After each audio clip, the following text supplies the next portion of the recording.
I was sabotaged by my sister after I got the lead role. When my parents made me lie it was an accident, one truth finally broke their perfect image. Hi, my name is Sky. The day I got the lead role in our school play, I thought everything would finally change, but I didn't know how it would. They announced the cast list on a Monday. The hallway outside the theater department had never felt so narrow, like the walls were closing in on every single one of us, waiting to see who'd earned their shot under the lights. I wasn't even sure why I checked it. Part of me assumed, no, expected, not to see my name at all. Isa always got the lead. She was the golden one, the trained soprano, the perfect daughter who'd been singing solos since we were kids. But that morning, taped to a sad piece of printer paper under the tacky marquee font, was Christine, Sky Marlowe. I just stood there, my name in bold, in ink. The hum of other students around me seemed to blur. Someone squealed. Someone muttered, seriously? But all I could hear was my own pulse pounding in my ears. I wanted to smile, to run, to call someone, anyone. Then I turned slowly and saw her. Isolde was standing 2 lockers down. Her lips were pressed so tight they'd gone white. No congratulatory hug, no fake smile, just a stare cold enough to peel paint. You happy now? She asked, barely audible. Her voice had this sharp edge, like she wasn't surprised, just wounded in a way that made me feel like the enemy. I shrugged. I guess I did okay in the callback. She didn't respond. She just turned and walked away, every movement precise, like she was on stage already. That night at dinner, my mom Vera clapped once, one slow, measured clap. Let's try not to let this go to your head, Sky, she said. You'll need a lot of work to be believable next to your sister. My dad, Alaric, barely looked up from his phone. I sat there with mashed potatoes turning cold on my plate, wondering what I was supposed to feel, pride, fear, guilt. They didn't congratulate me. They didn't smile. Just silence and tension so thick I thought the ceiling would cave in. Later that night, I went to bed early. My alarm was set for 5:30 a.m. so I could get in some extra vocal warm-ups before school. I remember lying in bed, eyes on the ceiling, replaying the moment I saw my name again and again, trying to believe it was real. Somewhere in the dark, sleep came. And then it didn't. I woke up screaming. The pain hit before my brain even caught up. A blinding flash of heat seared across my cheek and temple. I thrashed. My fingers clawed the blanket. Something sizzled. When I opened my eyes, she was standing there, Isolde, hair perfect, silk robe tied too neatly for someone who just happened to be nearby. In her right hand, her curling iron was still glowing orange. I couldn't get the words out. The smell of burned skin, plastic, something chemical filled the room. You weren't supposed to win, she whispered. This was my year. She left without another word. I curled into the corner of my bed, gasping for breath, trying not to throw up from the pain. I don't remember how long I lay there before Vera stormed in. No panic, just annoyance. Jesus, Sky, keep it down, she hissed. You'll wake the neighbors. She didn't ask what happened.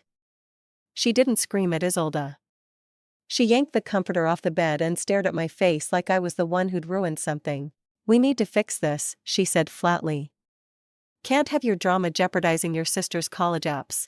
I didn't, she burned me, I cried, voice breaking. Vera rolled her eyes and yanked me toward the bathroom. She pulled open the cabinet, slathered some ointment on her fingers, and smeared it across my blistering cheek. It stung so badly I saw stars. You'll say it was an accident, she said. You were practicing for the role, curling your hair. It slipped. That's all. No, I whispered. She held up a printed sheet, already prepared, already signed by her. A written statement for the school nurse. I said you slipped, Sky, she said through clenched teeth. You're not going to blow this up. Not when things are finally lining up. I looked at the paper, then at her. Her nails were perfectly done. No smudges. She'd had time to print, prepare, control everything. This wasn't a reaction. It was a plan. You're siding with her? I choked out. I'm protecting all of us, she replied. She shoved a pen into my hand. My fingers were trembling. The bathroom mirror caught a glimpse of me, hair tangled, face red and blistered, eyes barely holding back tears. And still, I signed it. Not because I believed her, but because I knew in that moment no one else was going to protect me. Afterward, she handed me a scarf and told me to practice smiling in the mirror. I didn't. I couldn't. The next morning, I walked to school like nothing had happened. My skin burned with every gust of wind. Inside, something even worse had started to sting. I looked in the mirror one last time before heading out the door, and the reflection looking back at me wasn't me anymore. It was someone smaller, someone silenced. That was the first time I betrayed myself to protect everyone else. But that wasn't the only lie I had to tell. The morning after I signed the statement, I sat at the kitchen table with a mug of tea pressed gently to the side of my face. The swelling had set in overnight, and now even the smallest movements, chewing, speaking, blinking, sent shockwaves of pain down my jaw. The mint tea was lukewarm, but it was the only thing that didn't make me gag. The kitchen smelled like lemon disinfectant and burnt toast, a contrast to the quiet tension that filled the room. My father finally walked in, still in his hospital scrubs, clearly just home from his overnight shift. He barely looked at me. "Did you see her?" my mother asked, nodding toward me. Alaric set down his keys without responding. He moved to the fridge, pulled out a bottle of water, cracked the seal, and drank half of it before finally turning toward us. His eyes scanned my face, not quickly, not with concern, like he was trying to calculate something.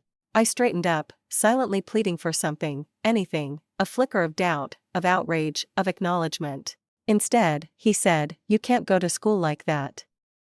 Not looking like that." I blinked. He walked over, opened the medicine drawer, pulled out a silver tube, and held it out. "Apply this twice a day. Keep the wound clean. No direct sun. And wear something that covers it. People don't need to see that." "Are you serious?" I asked, voice cracking. "You're a doctor. You know this should be treated by." "Let's keep this in-house," he interrupted, tone flat. No need to escalate things. There it was. Not even subtle. "No, how did this happen?" "No, do you need help?" Just a professional recommendation and a silent plea to keep the family's reputation untouched. My mom chimed in. "We've already handled it. Sky understands." I stared at them both, feeling less like a daughter and more like an unwanted liability. By the time I got to school, the makeup Vera had layered on my cheek was already cracking. It wasn't even foundation, it was this heavy theater concealer she'd found in the back of the bathroom cabinet, the kind you'd use to hide stage bruises, not real ones. First period dragged by in a haze. No one said anything, but they looked. I kept my head low, answering questions with nods or one-word mumbles. Every glance felt like a silent accusation. Between second and third period, I passed the bulletin board in the office hallway, the same one where they'd posted the cast list, but this time it was covered in a new flyer: Spring Gala sponsors, special thanks to the Marlowe Foundation for the Arts. I felt the blood drain from my face. My mother hadn't just forced me into silence. She'd bought my silence in advance. That was her play: wrap our family name in enough goodwill that people wouldn't question the bruises underneath. During lunch, I sat outside behind the science wing. Fewer people passed through there. I picked at a granola bar and stared at the pavement. The sharp wind carried over snippets of voices from across the yard. I heard she did it to herself, like for attention. That's what my mom said. Drama girls are all nuts anyway. Her sister's so talented. I bet she's sick of being overshadowed. I didn't cry. Not then. Instead, I reached up and pressed gently against the side of my face. The skin felt stretched, tight, fragile. Miss Martin, the drama teacher, avoided my gaze when I walked past her after lunch. She was talking to the principal, and both of them quieted the moment I entered the office to drop off a late pass. Their fake smiles were transparent. That evening, Vera was waiting for me at the kitchen counter. "I spoke with Miss Martin," she said without looking up from her phone. "She's supportive. We've agreed it's best to limit unnecessary distractions backstage." I dropped my backpack louder than I needed to. Distractions? Like what? My face? My existence? She finally looked at me. Sky, this is your sister's last year. Let's not ruin that. I opened my mouth, but she raised her hand. Don't start. You already agreed. No, I hadn't. I'd signed a lie. That's different. My dad passed through on his way to the living room. Let it go, Sky. You don't want to be the reason the school gets dragged into something it can't clean up. Clean up. That was their priority: bleach the stains, hide the cracks, paint over the mold. Later that night, I stood in the bathroom again, same mirror, same lighting, but a different reflection. My cheek was a patchwork of scabs and raw skin. My eyes looked sunken. I reached for the concealer but stopped. I left the bathroom light on and the door half open, walked down the hall, and stood in front of Isolda's bedroom. Her door was closed. I could hear her singing softly inside, practicing a ballad from the show. Her voice, flawless as always, echoed through the thin wall. I knocked once. Silence. Then her voice, cool and casual, "If you're looking for sympathy, I'm all out." I didn't say anything. Just stood there, the heat from my injury pulsing like a drumbeat. Finally, I said, "You didn't just hurt me. You erased me." She laughed quietly. "Oh, please, don't be dramatic. No one would have believed you anyway." I turned and walked away because she was right, at least for now. After that hallway exchange with Isolda, I went straight to my room. I didn't slam the door or scream into a pillow like a teenager in a bad drama. I just stood there staring at the wall, as if waiting for it to speak up and confirm everything I was afraid to admit. Later that night, long after everyone else had turned in, I found myself lying awake, staring at the cracks in the ceiling. The pain in my cheek had dulled to a constant throb, no longer screaming, just whispering that it hadn't gone away. I pressed my hand gently to it and felt the texture of healing skin beneath the layers of ointment and concealer. But the real pain wasn't in the wound anymore. It was in the questions that kept circling in my head. Why did she sound so calm when she did it? How did my mom have a statement ready so fast? And why did my dad know exactly what medicine to give me without asking what really happened? None of this was new. That's what started to get to me. Around 2 in the morning, I gave up on sleep and got out of bed. I tiptoed down the hallway. The house was silent, save for the hum of the refrigerator and the occasional creak of the floorboards under my bare feet. I passed Isolda's door. It was cracked open slightly, and her TV cast flickering blue light across the hallway. She was asleep on her side, facing the wall, as if none of this touched her. I turned toward the study. That room was mostly off-limits to me, not explicitly, but in the way some rooms carry silence like a lock. My mother used it as her personal organization space, and I knew she kept all our important files there. I wasn't sure what I was looking for. Maybe a clue that this wasn't all in my head. I sat down at the desk, flipped on the small lamp, and opened the top drawer: bills, PTA schedules, notes from Vera's church group, everything filed and color-coded. The second drawer was messier, loose envelopes, an old checkbook, a stack of family photos I hadn't seen in years. I reached past those and opened the bottom drawer. It was stiff, like it hadn't been used in a while. Inside, tucked in a file labeled Family Notes, I saw a folded piece of stationery with my name written on the corner. No, not my name. Isolda's handwriting. I opened it carefully. The paper was creased and slightly yellowed. The ink had faded just enough to look aged. "Sky, I'm sorry about the stairs. I didn't mean to push you that hard. I was mad you got the solo and I didn't. Please don't tell Mom. She'll be furious. I swear I didn't mean for you to get that hurt." My hands began to shake. The stairs. It hit me like a gust of wind through a broken window. Years ago, in 7th grade, I'd fallen down the back stairs at home. I'd hit my head and fractured my wrist. Everyone thought I slipped. Vera said, "That's what happens when you run around like a maniac." But I hadn't been running. I'd been coming downstairs with a music binder, and Isolda had been behind me. I flipped the letter over. On the back, stuck to the corner, was a yellow sticky note in my mother's neat, rigid handwriting: "Never let her see this." My stomach clenched. It wasn't just about this week or this role. It had never been. I sank back in the chair, the letter trembling in my hands, and let the weight of it all settle in my chest. The gaslighting, the cover-ups, the polite smiles over bruises, this wasn't about protecting the family. It was about protecting Isolda's place in it. And Vera hadn't just looked the other way. She'd actively hidden the evidence. I sat there for what felt like an hour, eyes darting across the lines of ink again and again. All those moments I'd dismissed, all those times I'd blamed myself for being clumsy, too sensitive, too dramatic, they started stacking up like bricks. There was the deleted video from my scholarship audition that vanished the night before the deadline. There was the lost letter from the summer theater program that Vera said must have been a mix-up in the mail.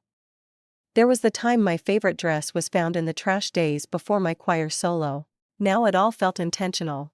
I folded the letter and tucked it into the waistband of my pajama pants. I didn't trust it in my pocket, not when someone could toss it before morning. On the way back to my room, I paused in front of my parents' bedroom door. From inside, I could hear the low buzz of the TV.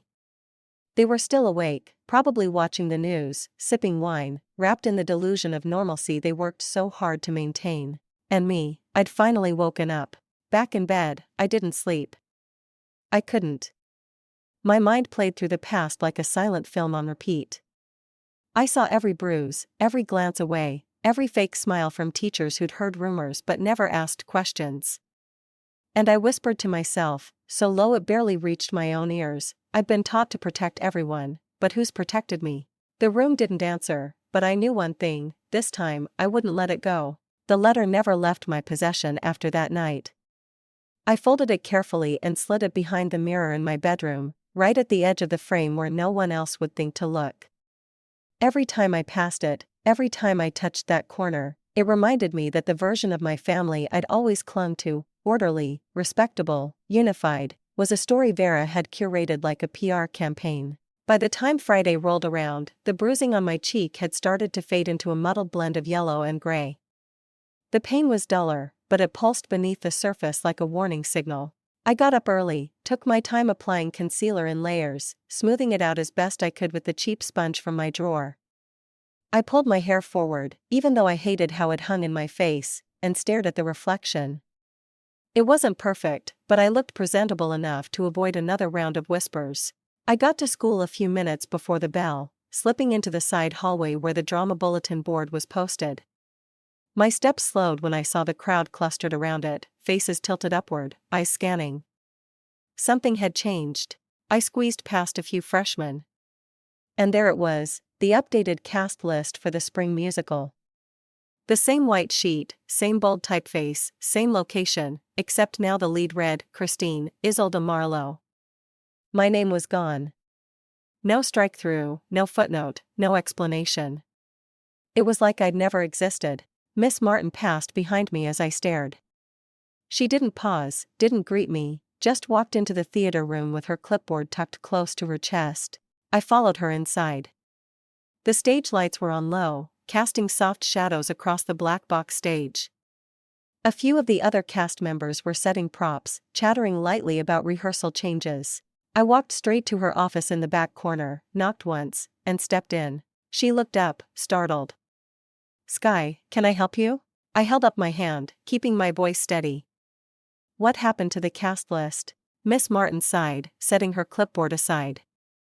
"I was going to talk to you this morning." I waited.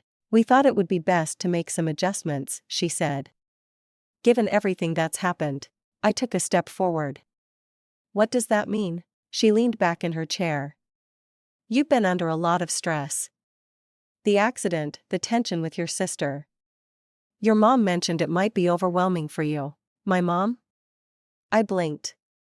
"So she came to you. She expressed concern for your well-being," Miss Martin said, choosing each word like they might be dissected in a courtroom, "and for the harmony of the ensemble." I wanted to scream. Instead, I asked, "Did anyone ask me how I felt?" She didn't answer, and that told me everything. I left the office without another word. My hands were trembling by the time I reached the edge of the theater.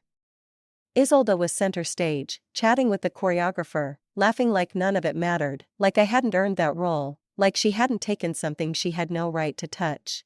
I turned and walked out. My legs carried me down the side hallway and into the art wing. I found a quiet classroom, empty, used mostly for sculpture storage, and closed the door behind me. Then I pulled out my phone. I opened the camera, switched to front-facing mode, and hit record. The screen lit up my face, uneven and pale under the fluorescence. The swelling had eased, but the discoloration was still there, even beneath the makeup.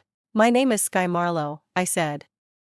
"And if you're watching this, it means someone finally cared enough to ask what really happened." I didn't cry. I didn't shout. I just told the truth. I talked about the night Isolde burned me, about how Vera handed me a pre-written lie and told me to sign it, about the way Alaric, a doctor, refused to treat me properly because it might make people talk, about losing my role, my place, and slowly the sense that I'd ever belonged anywhere in that family. When I finished, I saved the video and emailed it to myself, storing it in a locked folder with a duplicate copy in the cloud. Then I took a photo of the updated cast list and another of my reflection in the classroom window, bruise and all. They had taken my role, my voice, my presence in the very thing I loved most. But they couldn't erase my truth unless I let them. That evening after I got home, I didn't sit at the dinner table. I went straight upstairs, closed my door, and started writing everything down, not for school, not for anyone else, just for me. For the record. As the sun dipped below the horizon, I heard laughter downstairs, Vera's crisp voice, Isolde's delicate giggle, Alaric's low murmur. They were celebrating, probably toasting a clean solution. But I wasn't part of that scene anymore. And for the first time, I didn't want to be. I never thought silence could sound so loud until I stood in the locker-lined hallway, clutching my phone, reading that message. It was right after second period, just before lunch. I ducked into the restroom near the art wing, trying to avoid another awkward encounter with Miss Martin or one of the cast members who still pretended I didn't exist. I opened my phone mostly to distract myself when the text came in. No contact name, no profile picture, just 5 words, "Step back or we'll finish what we started." Followed by a single emoji, a small flame. That wasn't just some random threat. That symbol was the one Isolde used in her old Instagram captions whenever she performed, her little signature, always styled the same way. My fingers went cold. At first, I froze. The fluorescent lights overhead flickered. The stall door behind me creaked open slowly, even though no one was in there. Everything around me felt like it was pressing inward. I read it again, then again. By the third time, fear had taken a back seat to something else, something sharper, more deliberate. I locked the phone, took a deep breath, and walked out of the restroom. No one was waiting. No one was watching, which somehow made it worse. That afternoon, instead of heading to rehearsal, or what had become Isolde's rehearsal, I went to the library. In the far back corner where the old desktop computers sat unused, I logged into my school email, opened a draft folder, and began typing a full record, dates, incidents, the video I'd recorded in the sculpture room, a scan of the letter Isolde had written about the stair accident, photos of the cast list, the texts. I embedded everything into a private folder on my drive. Then I opened the settings on my school account and created a rule. If the school nurse updated my health file again, a copy of the folder would be automatically sent to the district superintendent, the local newspaper editor, and the backup email I'd set up under a pseudonym. No theatrics, no drama, just preparation. The next day, I added another voice recording, a quiet video filmed in my bedroom with the blinds drawn. My face was mostly in shadow, half because I wanted the privacy and half because I wanted whoever watched it to focus on the words. "I'm not trying to ruin anyone," I said calmly. "I'm not doing this for revenge. I'm doing it because being silent hasn't kept me safe, and because being erased again and again is its own kind of violence." I saved the video and placed it in the drive. Then I encrypted the folder with a password only I knew, tied to something no one in my family would ever guess. That evening, as I passed through the hallway outside the gym, I saw Isolde standing at her locker, alone for once. She wasn't smiling. She looked almost bored, twirling her keychain with one hand, staring at the mirror she'd taped inside. I didn't hesitate. "ISA." She turned slowly. "Wow, you're still here." I stepped closer, close enough that she couldn't pretend not to hear me. "I'm not going to disappear," I said evenly. And if anything else happens, if you touch me, if you threaten me again, it's all going public." She rolled her eyes. "You sound like one of those girls in movies monologuing in the hallway." "I'm not performing," I said. "I'm warning you. I've got records, videos, files, timestamps. You won't talk your way out of this." She smirked, but I saw it, that little twitch in her jaw, the subtle shift in her stance. "You're bluffing," she said. "Try me." Then I walked away. No yelling, no insults, just the truth spoken plainly. That night, I felt it again, that flicker of something I hadn't felt in weeks. Not safety, not hope, but control. Still, I knew it wasn't over. Vera came into my room later, holding a cup of tea. "I heard you're spending more time in the library," she said casually, setting the mug down on my desk. "I like the quiet," I answered without turning. She hovered a moment longer. "You know, your sister's worked very hard. She doesn't need the added stress of dealing with all this noise." "Is that what you call it?" I asked. "Noise?" Her smile tightened. "I call it unnecessary distraction." I turned in my chair and looked her square in the eye. "You've spent a lot of time protecting her." "She needs it," Vera replied. "She's sensitive." She paused, "you're stronger." That was always her excuse, her way of rewriting every betrayal as a favor. "You can handle it, Sky. You're more mature. You know how the world works." But the truth was she just didn't care to defend me. When she left the room, I didn't touch the tea. I opened my laptop instead and rewatched the video, not to change anything, just to remind myself I wasn't imagining it. The next morning at school, as I walked down the east hallway toward my locker, a group of juniors passed by. One of them whispered something to her friend. They both turned to look at me. I didn't bother listening in. Let them talk. Let them wonder. I wasn't hiding anymore. The next morning, I left the house earlier than usual. The sun was barely rising, casting long shadows across the lawn as I zipped up my hoodie and crossed the driveway. I didn't eat, didn't speak to anyone. Vera was in the kitchen whispering on the phone when I passed by, probably to Miss Martin again. Alaric didn't even look up from his laptop. I walked the half-mile to school with one goal in mind: check the new rehearsal schedule. Part of me expected it, had rehearsed the possibility in my head the entire night, but seeing it, that made it real. The cast list was posted on the wall near the auditorium doors. I slowed as I approached, trying not to draw attention. The paper was crisp, just taped up minutes ago. The list of names was typed neatly, each role highlighted in bold, but my name wasn't there, not even in the ensemble. Christine, Isolde Marlowe. I stood still, eyes scanning the sheet again and again, as if somehow I'd missed something, as if maybe my name had been pushed down to another section. It hadn't. Behind me, footsteps approached. I turned. Miss Martin was walking toward the auditorium doors, carrying her clipboard. When she saw me standing there, she paused but didn't look surprised. "Sky," she said softly. "Come with me." We walked into the empty auditorium. The lights were dimmed, the stage bathed in the blue glow of early morning through the high windows. She led me to the front row and gestured for me to sit. I remained standing. "I saw the list," I said. "Is this a mistake?" She didn't answer right away. "Your mom and I spoke again yesterday," she began. "There's been a lot of tension, disruption.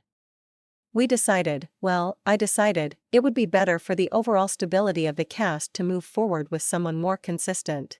"You mean my sister?" I said. "She's focused, less emotional?" I stared at her. "Less emotional, after what she did?" Miss Martin's face tightened. "Sky, I don't want to get into family issues. That's not my role." "You mean it's not convenient?" I replied. She looked away. I left before she could say anything else. I didn't cry. Not then. I walked through the building like a ghost, numb from the neck down, drifting past classmates and teachers who didn't meet my eyes. As I reached my locker, I spotted Emma standing nearby, pretending to dig through her bag. She saw me and froze. I took a step toward her. "You knew, didn't you?" Emma's voice was barely above a whisper. "Sky, you were there the night I got burned. You saw the bruise the next morning. You even helped me cover it with makeup. She looked down. I thought maybe it was an accident, that you dropped the curler or something. I didn't want to assume. You didn't want to get involved, I said. She nodded once. And now that I'm out of the show, that spot in the duet, you're getting it. Silence. I laughed. It wasn't bitter. It wasn't even angry, just hollow. I get it. You kept quiet for a solo. How fitting. Sky, that's not fair. What's not fair is pretending to be my friend when it's convenient and a stranger when it costs you something. I turned and walked away. By lunch, the shock had worn off, replaced with something sharper, controlled, cold. Back in the library, I opened the shared drive where I'd been storing everything, my video logs, scanned files, the auto-send triggers. I added a new video. This one was shorter. No introduction, no explanations, just me in the corner of the study room looking directly at the lens. People don't always hurt you by hitting you, I said. Sometimes they do it by stepping aside and letting others swing. I paused. And sometimes it's your oldest friend. After saving it, I sent a quiet link to Miss Carter, my former English teacher. She'd left the school 2 years ago but still worked in the district office. If anyone might believe me, might actually do something with this, it was her. I didn't include a message, just the file. After school, I skipped rehearsal completely and walked straight home. Vera was in the garden pruning roses like we weren't all living inside a house of broken glass. Did you see the cast changes? She asked without looking up. I did. She finally turned to face me. I hope you understand. This isn't personal, Sky. It's about what's best for the production. I tilted my head. You mean what's best for your reputation? She blinked. That's not fair. It's the truth, I straightened, holding the pruning shears with both hands. You always make things harder than they need to be. No, Mom, I said. You do, by pretending nothing's wrong and blaming me when the truth shows up. And I walked past her into the house, the sting of rose water and fertilizer lingering in my nose. That night, I didn't add anything else to my folder. I didn't need to. Sometimes silence wasn't surrender. It was strategy. The hallway was dim when I left rehearsal. The soft glow of late afternoon filtered through the high windows, casting streaks of gold across the linoleum floor. I walked past the bulletin board with my name still absent, past the echo of voices rehearsing lines that once belonged to me. Everything felt quieter, like the building itself was holding its breath. I didn't head home. Instead, I turned toward the nurse's office. It wasn't a dramatic decision, no plan, no theatrics, just a weight inside me that pushed my feet forward as if my body knew what needed to happen before my mind caught up. When I arrived, Nurse Maribel looked up from her desk. She was reviewing folders, her glasses perched low on her nose. Her expression softened when she saw me. Sky, she said gently. You're just in time. We've got your follow-up scheduled today. I nodded. My throat was tight. She gestured to the cot in the corner of the room. I sat down slowly, pulling my hoodie back, revealing the gauze that still covered my cheek and temple. The fabric itched from sweat and time. I hadn't changed it since that morning. Maribel washed her hands, pulled on gloves, and walked over with practiced calm. She reached for the edge of the bandage, pausing for a moment. You okay? She asked. I nodded again, this time with a little more air in my lungs. As she peeled the tape gently, layer by layer, as the bandage came away, I could feel cool air hitting raw skin beneath. Her hand paused. I looked at her face. She wasn't looking at me. She was staring at my cheek, staring long enough that the silence felt like thunder between us. Her voice was lower when she spoke. Sky, these aren't accidental. The words didn't surprise me, but hearing them out loud from someone who wasn't part of the house I lived in, it was like a dam cracked. She reached for a clean pad and dabbed lightly around the area, careful not to touch the burn directly. Then she stood up, walked to her desk, and pulled out a form. I have to report this, she said. You understand that, right? I didn't hesitate. Please, I whispered. She looked up, eyes sharp and kind at once. She nodded, reached for the phone, and began dialing. I sat there, not moving, barely breathing, as she spoke in her low, steady tone to someone on the other end. I didn't need to hear the words. I knew who she was calling: Child Protective Services, mandatory reporting, burn patterns inconsistent with self-infliction. And just like that, everything started. Within 45 minutes, 2 officers arrived at the school. They didn't come with sirens or uniforms, they wore plain clothes, one woman in a navy blazer, one man with a quiet presence. They checked in with the front office. I could see the ripple move through the building from my spot at the end of the hallway, like a pebble dropped into still water. The woman, Detective Bennett, came into the nurse's office and introduced herself. She sat beside me while Maribel stayed at her desk filing things but clearly listening. "We've received a report," Bennett said. "We'd like to ask you some questions." I nodded, hands folded in my lap.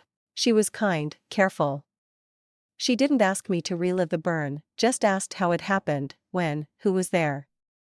I told her about the night, the curling iron, the sound it made, how Isolde just stood there unmoved. Bennett's jaw clenched slightly. She wrote it all down, then looked up. "Thank you, Sky. You did the right thing coming in." By the time the bell rang for final period, the detectives had moved to the main office. The whispers started immediately, groups of students standing around lockers, glancing toward the front entrance. I stayed tucked in the corner of the nurse's office until Bennett told me I could go, but I didn't go home. Instead, I walked toward the auditorium.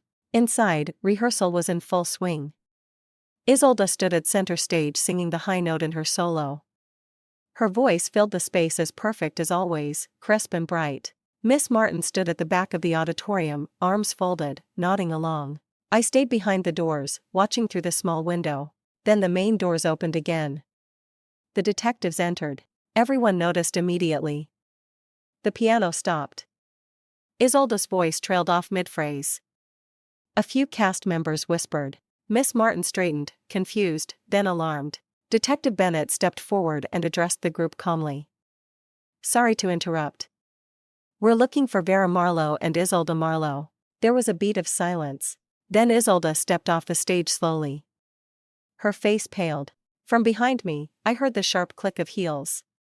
Vera had arrived. She pushed past me without a word, marching straight to the front. "Officers," she said smoothly, "I'd appreciate it if you contacted us through legal channels. This is a school. These are children." Bennett didn't flinch. She reached into her bag, pulled out 2 envelopes, and handed one to Vera. "This is a formal summons. We'll be following up within 48 hours. Please have representation available." The other detective handed Isolde a separate envelope. Students began whispering. A few pulled out their phones, but Miss Martin barked, "No filming. Put those away." Vera turned toward me then, her eyes sharp, mouth tight. She didn't say anything. She didn't have to. Her glare said it all: "You broke the rules. You brought this on us." But I didn't flinch. I didn't run. I stood tall in the back of the auditorium, just watching. Because this time they were the ones exposed. When the detectives left, rehearsal broke early. Isolde disappeared into the dressing rooms, Vera trailing behind her. I stayed seated in the back row, the stillness of the room settling around me. My heart was beating, but not fast, just steady. Maribel walked in quietly. She crossed the auditorium and sat beside me without a word. After a moment, she said, "You were right to wait." I looked at her. She didn't smile. Neither did I. But I breathed, finally. For once, I didn't have to explain.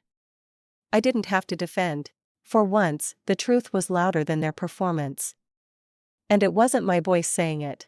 The final curtain call of rehearsal week ended just before sunset.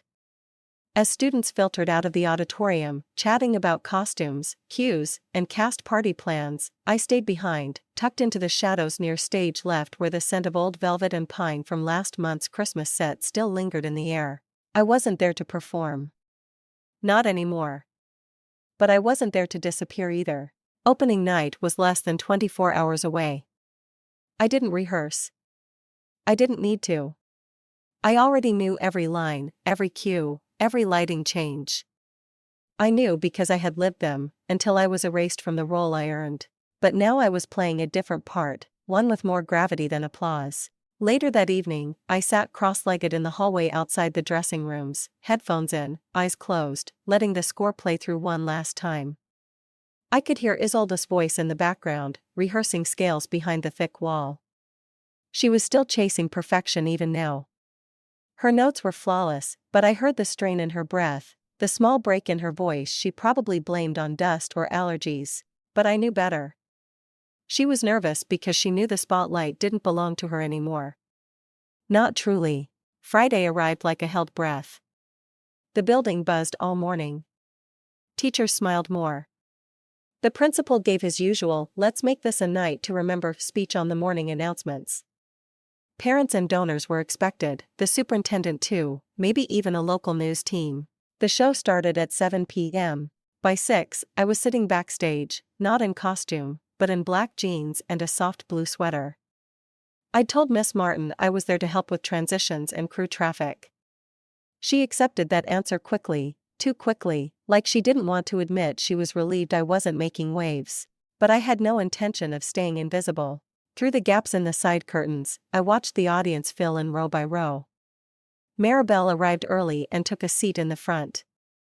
Her posture was still, focused. She didn't look for me, but I knew she was there for more than the performance. I scanned the crowd.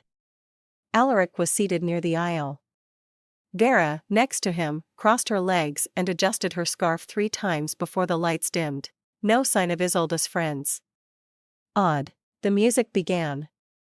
Isolde entered stage right, cloaked in the deep red costume meant for Christine. The audience clapped politely. Her voice rang out across the theater with confidence, but I saw the tremble in her hands when she lifted them toward the phantom during her solo. She was hitting the notes, but something wasn't connecting. The warmth, the vulnerability, it wasn't there. Halfway through the second act, a missed entrance caused a ripple backstage. The soundboard operator fumbled to cover the silence with an early music cue. Isolde recovered quickly, but the moment passed awkwardly. Her pacing quickened. She sang louder than necessary. Desperation seeped through the seams of the role she'd stolen. Then, during the final number, I walked toward the edge of the wings, stopping just short of the curtain line. From where I stood, the stage lights created a halo around the scene. My body was half-shadowed, invisible to the audience, but in that moment, I didn't feel like a ghost. I felt grounded. I watched her hit the final note and turn to bow.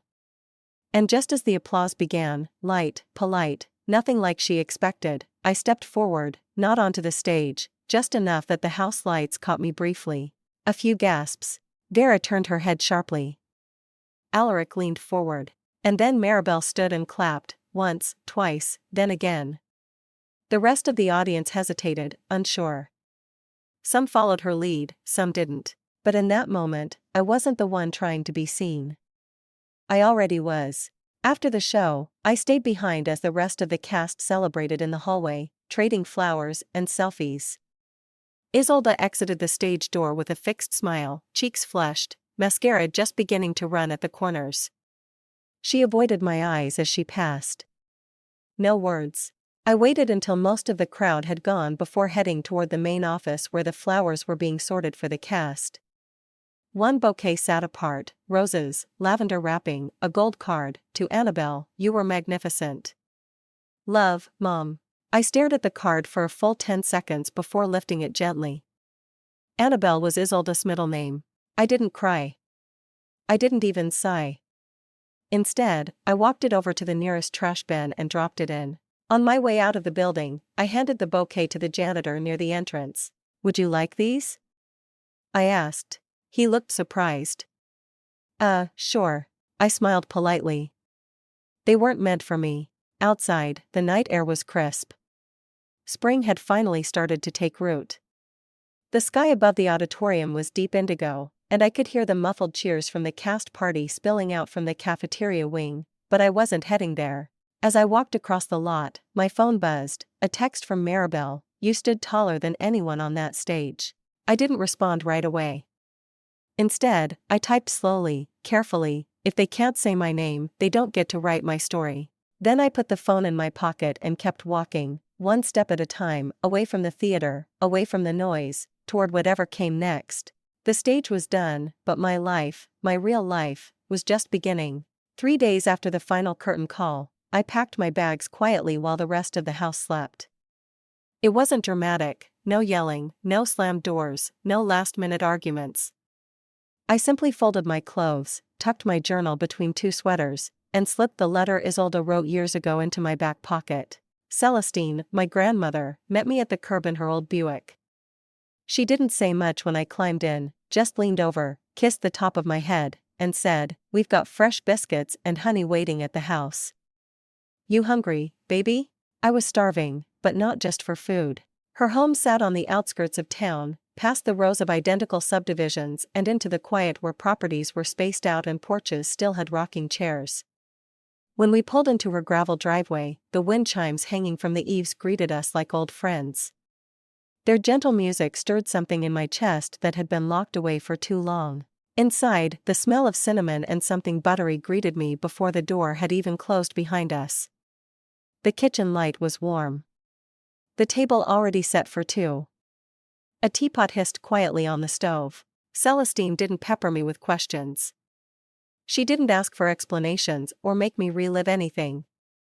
She simply sat down a plate, poured a cup of tea, and said, "You're safe now, and you don't owe anyone anything, not even answers." That night, after dinner, I pulled out my old journal, not the one I used to fake gratitude or track school projects, the one I kept hidden, half filled with entries I'd started but never finished. I opened to a blank page and wrote, "Today I came home." Days passed gently. My bruises faded. My mind cleared. The silence wasn't oppressive here, it was healing. Celestine would hum gospel songs while folding laundry. We'd take walks in the early evening, just past dusk, when the world turned blue and quiet and forgiving. One morning, I woke up with a sentence echoing in my head: the bandage wasn't just over the wound. It was over the truth. That line stayed with me all day, lingering through breakfast, following me while I read on the back porch, whispering in my ear while I helped Celestine prune the rose bushes. That evening, I opened my laptop and began writing. The bandage became a one-act play, simple in form, but full in weight. It followed a girl who was hurt in the place she was supposed to feel safest. Each scene peeled back a layer, not just of her injury, but of the silence that followed it, the faces that looked away, the people who said, "You're exaggerating," or worse, "Don't make this a big deal." Miss Carter, my former English teacher and now my quiet lifeline, offered to help me stage it at the local community theater. She read the script in one sitting, called me afterward, and said, "This isn't just a play, Sky. This is you reclaiming your voice." We started auditions the next week. I didn't cast Isolde types. I cast kids who'd always been pushed to the background, the ones who never got solos, who ate lunch alone, who flinched when someone raised their voice. They came alive on stage in ways I never expected. One girl sobbed during a monologue, not because she forgot her lines, but because they hit too close to her own life. Opening night came quickly. I wore black slacks and a blue blouse, the same color as the sweater I wore the night I watched Isolde perform from the wings. Miss Carter stood backstage with me before the doors opened, her hand on my shoulder. "You ready?" she asked. I nodded. I think I've been ready for a long time. The audience was quiet that night, not the kind of silence that waits for a performance to begin, but the kind that comes when people know something real is about to unfold. Halfway through the second scene, I stepped into the aisle just to observe from a different angle. That's when I saw them, Vera and Isolde, standing outside the lobby window, just far enough to see the stage but not allowed inside. Celestine had made sure of that. "We have the right to deny entry to anyone who made her bleed," she'd said plainly to the box office staff that afternoon. Security approached them gently. They didn't argue. They just watched. I didn't flinch. I didn't hide. And I didn't wave, because they didn't belong in my story anymore. The play ended with a standing ovation, not thunderous, not overwhelming, but respectful, moved, sincere. Maribel stood first. Miss Carter followed, then the rest. Afterward, backstage, one of the younger cast members hugged me and whispered, "I didn't know someone could write about stuff like this." I smiled. We can write about anything, especially the things we're told to forget. Later that night, back at Celestine's, I stood at the kitchen sink washing a teacup when she came in. You are something else tonight, she said. I turned, drying my hands. Thanks. She walked over, held my chin gently between her fingers. Your mama may not see it yet, but I do. You're rewriting the name they tried to take. I nodded, eyes stinging. Before bed, I added one final line to my journal. Some scars don't fade, but they can be the start of something beautiful, if you stop covering them. Some scars you see, others you carry in silence, but neither should be hidden forever.